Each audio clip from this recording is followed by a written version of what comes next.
Hi friends, welcome back to Karyampudi'sVlog. ఈరోజు మనము తీటి పుల్లటి కారం అల్లం నిరవ పచ్చడి చేసేసుకుందాం. అది ఎలా అంటారా? ఒక్కసారి మన వీడియో లేట్ చేయకుండా వెళ్ళిపోదాం పదండి. నేను 2 రకాల అల్లాలు తీసుకున్నాను. మామిడి అల్లము చూసారు కదా, తెల్లగా ఉంటుంది, అది మామూలు అల్లం. మీ దగ్గర 2 రకాలు ఉంటే సరండి, లేదా మామూలు అల్లమైనా మొత్తం వేసేసుకోవచ్చు, మామిడి అల్లమైనా మొత్తం వేసుకో, ఏదైనా సరే. 1 కప్పు అల్లం ముక్కలు, అలానే 1 కప్పు చింతపండు విడదీయండి.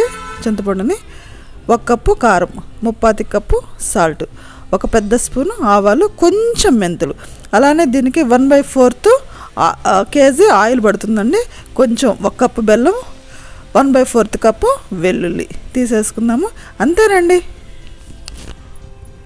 స్టవ్ మీద గిన్నె పెట్టుకొని 1 కప్పు వాటర్ తీసేసుకొని మన దగ్గర ఉన్నటువంటి చింతపండు దాంట్లో వేసేసుకొని 5 మినిట్స్ అట్లా ఉడికించాలనుకోండి. చక్కగా చింతపండు పేస్ట్ రెడీ అవడానికి చక్కగా ఉడికిపోతుందండి మన చింతపండు. ఇప్పుడు స్టవ్ మీద 1 బాండలు పెట్టుకొని దాంట్లో మనం తీసుకున్నటువంటి 1 స్పూన్ ఆవాలు, కొంచెం మెంతులు చక్కగా వేయించుకుందామండి. ఆవాలు చిటపట్లాడాలండి, అట్లా చిటపట్లాడితేనే వేగినట్టు అవుతుంది. చక్కగా వేయించుకొని మనం మిక్సీ జార్లో వేసుకొని మిక్సీ పట్టేసుకోవటమే. అదే బాండిలో 1 స్పూన్ నూనె వేసేసుకొని చక్కగా కట్ చేసినటువంటి అల్లం ముక్కలు కూడా వేయించేసుకొని జస్ట్ ఒక 5 మినిట్స్ వేయించుకుందామండి, పచ్చి వాసన పోయేంత వరకు. అప్పుడే మన చట్నీ చాలా టేస్టీగా ఉంటుంది. చక్కగా చల్లారిన తర్వాత మనం మిక్సీ జార్లో వేసుకొని ఫైన్ పేస్ట్ చేసేసుకుందాం. ఫైన్ పేస్ట్ అయిపోతుంది కదా. దీంట్లో మనం 1/4 కప్పు సాల్ట్ ఉంది కదా, అది వేసేసుకొని మరొకసారి పేస్ట్ చేసేసుకుందాం.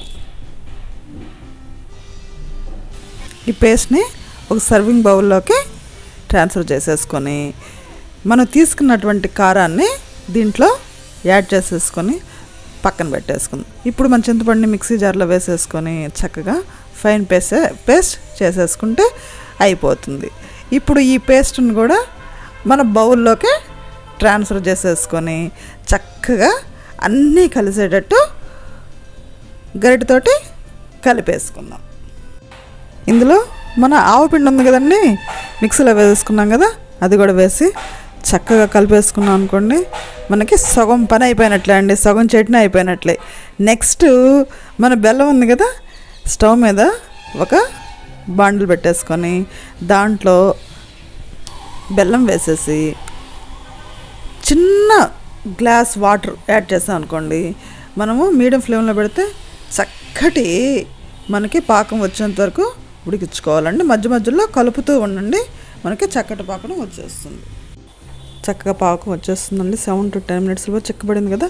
ఇందులో మనం కలిపినటువంటి మనం అల్లం పేస్ట్ని చక్కగా వేసేసుకొని దీంట్లో వెల్లుల్లి ముద్ద కూడా వేసేసుకొని చక్కగా కలిపేసేసుకున్నాను. జస్ట్ సిమ్లో పెట్టుకొని ఒక 2 నిమిషాలు చక్కగా కలిపేసేసుకుంటే మనకి చాలా వరకు చట్నీ రెడీ అయిపోయింది. ఇంక తాలింపు ఒకటే మిగిలిందండి.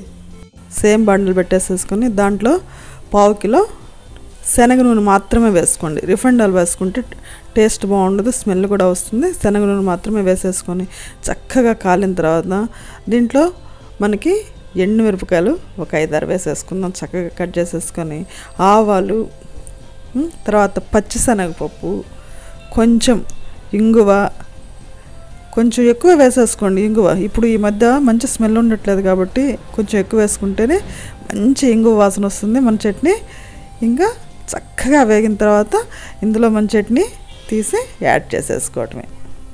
అది చక్కగా చల్లారిన తర్వాత గాజు సీసాలోనే పెట్టుకోండి. మీకు చాలాసార్లు చెప్పాను, గాజు సీసా చాలా శ్రేష్టం ఏ చట్నీకైనా కానీ.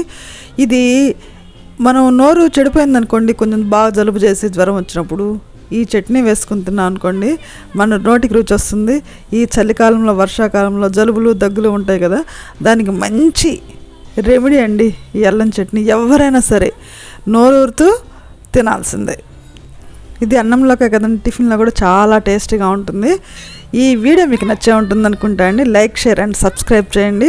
మీ బెస్ట్ ఫ్రెండ్స్కి పర్టికులర్గా షేర్ చేయడం గుర్తుపెట్టుకుని, కొత్తగా నా ఛానల్ చూసేవాళ్ళు ముందుగా సబ్స్క్రైబ్ చేసుకోండి. గంట గుర్తు మీద క్లిక్ చేస్తే ఆల్ ఆప్షన్ వస్తుంది, క్లిక్ చేస్తే నా వీడియో నోటిఫికేషన్స్ అన్నీ మీ ముందుకు కనిపిస్తాయి. మరోసారి మరో వీడియోతోటి మీ ముందుంటా. Bye bye.